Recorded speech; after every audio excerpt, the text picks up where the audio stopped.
Douglas lived his life in a gentle, herbal haze, which usually made the world feel soft and manageable. But today, the world was harsh. His water had been shut off, his bladder was screaming, and his only hope was his grandmother's house 3 blocks away.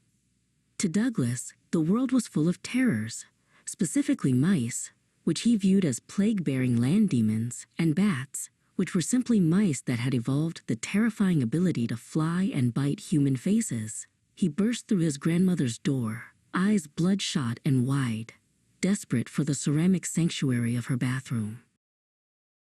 His grandmother was surprisingly chipper for a Tuesday morning. She didn't seem to notice that Douglas was vibrating with the need to use the facilities. "Oh, Douglas, dear, you're just in time," she chirped, blocking his path to the hallway. "The cat brought in a little present last night. A nasty old bat. It's dead, of course, but I can't bear to touch the thing. You're a big, strong man. Could you just pop it in the trash for me?" Douglas froze, his internal panic shifting from his bladder to his deep-seated fear of face-biting sky mice. "It's right through there, dear," his grandmother said, leading him into the kitchen. She pointed to a corner near the pantry. There, sitting upside down on the linoleum, was a plastic kitchen trash can. On top of the can sat a heavy red brick. In his elevated state of mind, Douglas didn't stop to wonder why a dead animal required a weighted containment system. He just saw a chore standing between him and sweet, sweet relief. "Just use the dustpan," she encouraged, handing him the plastic tool like a knight's shield. Douglas approached the plastic dome with the trepidation of a bomb squad technician. He took a deep breath, the scent of lavender and stale snacks filling his lungs. He knelt down, his knees popping like bubble wrap. He gripped the handle of the dustpan, his knuckles white. He reminded himself that he was a descendant of hunters, of warriors, of men who faced mammoths. He was just moving a dead bird mouse. It couldn't hurt him. It was definitely 100% dead. He nudged the brick aside and gingerly lifted the edge of the can. With the grace of a panicked giraffe, he slid the dustpan underneath.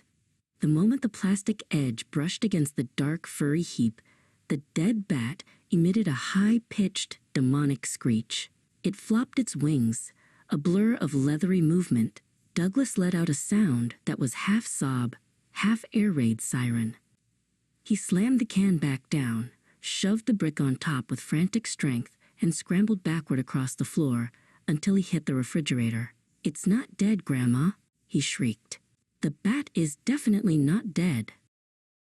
While his grandmother looked on with mild disappointment, Douglas fumbled with his phone to call animal control. It was a holiday, and the only person on duty was a woman named Jolene. When Douglas explained, through gasps, that a monster was trapped under a can, Jolene didn't offer sympathy. She laughed, a deep, gravelly belly laugh. "Listen, honey," Jolene said, her voice crackling over the line. "It's a bat. They carry rabies, and if you mess with it, it will absolutely fuck you up. Just sit tight, I'll send Silas over, but he's gonna take his time."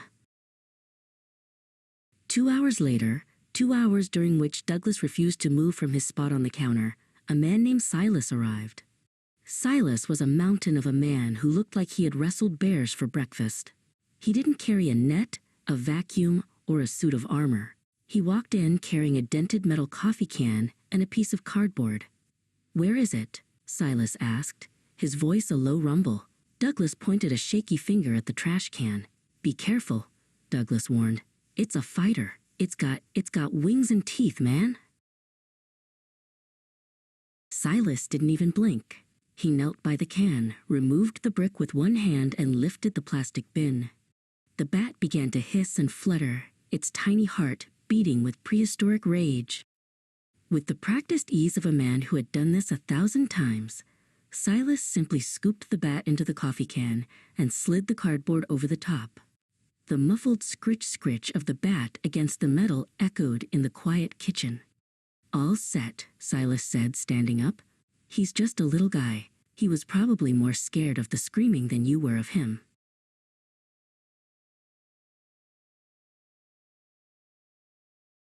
After Silas left, Douglas finally made it to the bathroom.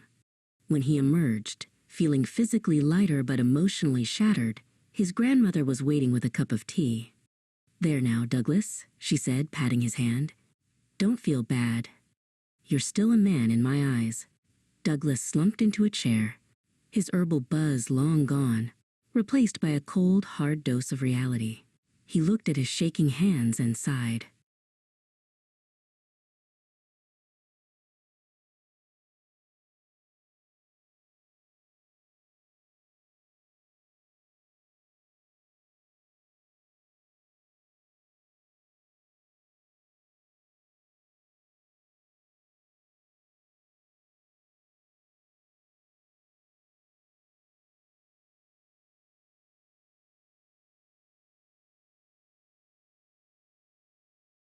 "A man?" Douglas ranted, his voice rising in pitch. "Grandma, we live in an age where men need safe spaces and weighted blankets. I can't even remember a 7-digit phone number without an app. I just got out alphaed by a guy with a Maxwell House tin." He shook his head, looking at the spot where the bat had been. "Modern life is a lie." He stood up to leave, giving his grandma a quick hug. "Cherish these memories, Grandma, because next time the cat brings something in, I'm moving to a different state." He paused at the door. "And always, for the love of God, make sure the bat is really dead."